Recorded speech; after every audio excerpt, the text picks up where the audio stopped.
ഒരു കള്ളന് വേണ്ടി കട്ടയെറിഞ്ഞ് കേന്ദ്രസേനയെ കൊലപ്പെടുത്തുവാൻ പോകുന്ന അക്രമി സംഘത്തോടാണ്. കള്ളൻ ഒരു പക്ഷേ സംഘപരിവാറുമായിട്ടുള്ള രഹസ്യബന്ധത്തിന്റെ പേരിൽ മുട്ടിലിഴഞ്ഞോ കുമ്പിട്ട് നിന്നോ ആ കേസിൽ നിന്ന് ഊരിപ്പോരുമായിരിക്കാം. പക്ഷേ കേന്ദ്രസേനയെ കട്ടയെറിഞ്ഞ് കൊലപ്പെടുത്തുവാൻ ശ്രമിച്ച കേസിൽ നിങ്ങൾ ഓരോ അക്രമി സംഘത്തിലെ അംഗങ്ങളും അഴിയെണ്ണുമെന്നുള്ള കാര്യം കട്ടായമാണ്. ഇന്ന് രാവിലെ വിജയന്റെ വീട്ടിലും വിജയന്റെ മകൾ വീണ വിജയന്റെ വീട്ടിലും വീണ വിജയന്റെ ഭർത്താവ് മുഹമ്മദ് റിയാസിന്റെ വീട്ടിലും അടക്കം റെയ്ഡ് നടക്കുന്നതിന്റെ പേരിൽ കാസർഗോഡ് മുതൽ തിരുവനന്തപുരം വരെ എത്ര വലിയ അക്രമ അഴിഞ്ഞാട്ട അരാജകത്വമാണ് CPM-ന്റെ അക്രമി സംഘം അഴിച്ചുവിട്ടുകൊണ്ടിരിക്കുന്നത്. സാധാരണഗതിയിൽ വിജയൻ പറയാറുണ്ട്, എനിക്ക് മടിയിൽ കനമില്ല, അതുകൊണ്ട് വഴിയിൽ ഭയമില്ല എന്ന്. വഴിയിൽ ഭയമില്ലാത്ത ആള് എന്തിനു വേണ്ടിയിട്ടാണ് ഇങ്ങനൊരു കൊട്ടേഷൻ സംഘത്തെ ഇറക്കി വിട്ട് അന്വേഷണ സംഘത്തെ ഭയപ്പെടുത്തി കേസിൽ നിന്ന് രക്ഷപ്പെടുവാൻ ശ്രമിക്കുന്നത്?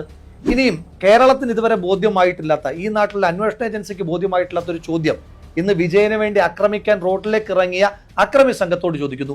നിങ്ങൾക്കെങ്കിലും പറഞ്ഞു തരാമോ, എന്തിനു വേണ്ടിയിട്ടാണ് വിജയന്റെ മകൾ വീണ വിജയന് കരിമണൽ കർത്തയെ പോലെ ഷെയ്ഡി ക്യാരക്ടറിലുള്ള ഒരു വ്യക്തി 1.72 കോടി രൂപ കൊടുത്തിരിക്കുന്നത്?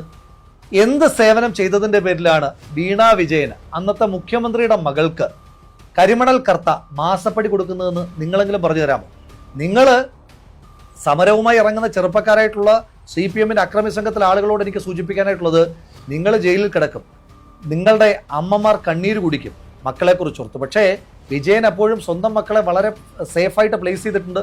മൂത്ത മകനെ വിദേശത്ത് ഒരു കമ്പനിയിൽ വളരെ സുരക്ഷിതമായി വെച്ചിരിക്കുകയാണ്. ഇഷ്ടംപോലെ ശമ്പളവും അതിലേറെ കിമ്പളവും കിട്ടുന്നുണ്ട്. മകൾക്ക് മാസപ്പടി കിട്ടുന്നുണ്ട്. നിങ്ങൾക്കൊക്കെ ജയിലിൽ ഗോതമ്പുണ്ട ഇപ്പോൾ ഇല്ല, ചപ്പാത്തി മാത്രമേ കിട്ടുകയുള്ളൂ എന്നുള്ളൊരു ഓർമ്മ നിങ്ങൾക്കുണ്ടാകണം. വിഷമിക്കുന്നത് നിങ്ങളുടെ കുടുംബമായിരിക്കും എന്നുള്ള ബോധം ഇങ്ങനെ കട്ടയേറിഞ്ഞ ആളെ കൊല്ലാനായിട്ട് ഇറങ്ങുമ്പോൾ ഉണ്ടാകണം. ഇന്ന് കണ്ട വളരെ ഭീതിജനകമായ ഒരു കാഴ്ചയുണ്ട്. റെയ്ഡ് നടത്തുന്നതിന്റെ പേരിൽ ED സംഘം വാടകയ്ക്ക് എടുത്തിട്ട് വന്നതാണെന്ന് തോന്നുന്നു. ഒരു ടാക്സി കാർ, ആ ടാക്സി കാറിന്റെ ചില്ലിലൊക്കെ കട്ടയെറിയുകയാണ്. ആ വണ്ടി ഓടിക്കുന്ന സാധു മനുഷ്യൻ, ഒരുപക്ഷെ അദ്ദേഹം ED ഉദ്യോഗസ്ഥനൊന്നും ആയിരിക്കില്ല, ഏതെങ്കിലും ടാക്സി ഡ്രൈവർ ആയിരിക്കും. അയാൾ ജീവഭയത്താൽ അലമുറയിടുന്നത് നമ്മൾ വളരെ വേദനയോട് കൂടിയിട്ടാണ് കണ്ടത്. കണ്ണൂരിലും തിരുവനന്തപുരത്തും കാസർഗോഡ് തൊട്ട് തിരുവനന്തപുരം വരെ എല്ലാ പ്രദേശത്തും ഇങ്ങനെ അക്രമം അഴിച്ചുവിട്ടാൽ വിജയൻ രക്ഷപ്പെടുമെന്ന് നിങ്ങൾ വിചാരിക്കുന്നുണ്ടോ?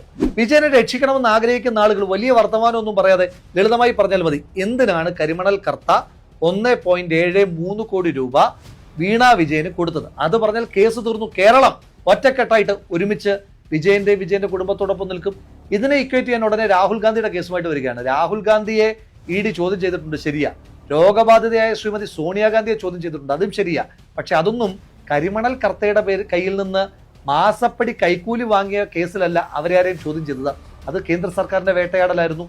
പ്രതിപക്ഷത്തുള്ള എല്ലാ നേതാക്കന്മാരെയും വേട്ടയാടുമ്പോഴും വിജയന് വലിയ സംരക്ഷണമായിരുന്നു മോദിയുടെ നേതൃത്വത്തിലുള്ള കേന്ദ്ര സർക്കാർ എല്ലാ കാലത്തും കൊടുത്തു പോന്നിരുന്നത്. ഇന്ന് നടന്ന റെയ്ഡ് പോലും ബഹുമാനപ്പെട്ട ഹൈക്കോടതി ഇടപെടലിനെ തുടർന്നുള്ളതാണ്. എനിക്ക് ചോദിക്കാനുള്ളത്, എന്തിനാണ് ബഹുമാനപ്പെട്ട ഹൈക്കോടതി EDയോട് റെയ്ഡ് നടത്തുവാൻ ആവശ്യപ്പെട്ടതിന്റെ അടിസ്ഥാനത്തിൽ ED നടത്തുന്ന റെയ്ഡിനെ ഇങ്ങനെ പ്രതിരോധിക്കുവാൻ ശ്രമിക്കുന്നത്? നിയമത്തിന്റെ വഴിക്ക് പോയാൽ പോരെ എന്ന് തീരുമാനിച്ചാൽ പോരെ? വിജയനോട് ഞാൻ പേഴ്സണൽ കണക്ക് പറയാം. എനിക്കെതിരെ നിങ്ങളുടെ മെയിലിൽ ഒരു പരാതി വരുന്നു, ഊരും പേരും വാലും തലയും ഒന്നുമില്ലാത്തൊരു പരാതി, ഒരു മൊഴി പോലും രേഖപ്പെടുത്താതെ പിന്നീട് കോടതിക്ക് പോലും എനിക്ക് ജാമ്യം തരുമ്പോൾ നിങ്ങളുടെ പോലീസിനെയും നിങ്ങളുടെ അന്വേഷണ സംഘത്തെയും വിമർശിക്കുന്ന രീതിയിൽ എന്നെ അറസ്റ്റ് ചെയ്ത് പോയിട്ട് ഞാൻ ആ അന്വേഷണ സംഘത്തെ പൂർണ്ണമായ സഹകരണമല്ലേ നടത്തിയത്? ഈ നാട്ടിൽ എത്രയോ മനുഷ്യന്മാർ അന്വേഷണത്തോട് സഹകരിക്കുന്നുണ്ട്. നിങ്ങൾ മാത്രം എന്തുകൊണ്ടാണ് അന്വേഷണത്തെ ഭയപ്പെടുന്നത്? അപ്പോൾ അതിന് കൃത്യമായ കാരണമുണ്ട്, നിങ്ങൾക്ക് നല്ല പേടി തട്ടിയിട്ടുണ്ട്. അപ്പോൾ അതുകൊണ്ട് വിജയ, ഒന്ന് പറഞ്ഞ് രണ്ടാമത്തതിന് ഞാൻ കോരന്റെ മകനാണ് എന്ന് പറഞ്ഞാൽ എക്സംഷൻ ഒന്നും കിട്ടില്ല. ഈ രാജ്യത്തെ എല്ലാ മനുഷ്യന്മാർക്കും ഒരേ നിയമമാണ്, ഭാരതീയ ന്യായ സംഹിത.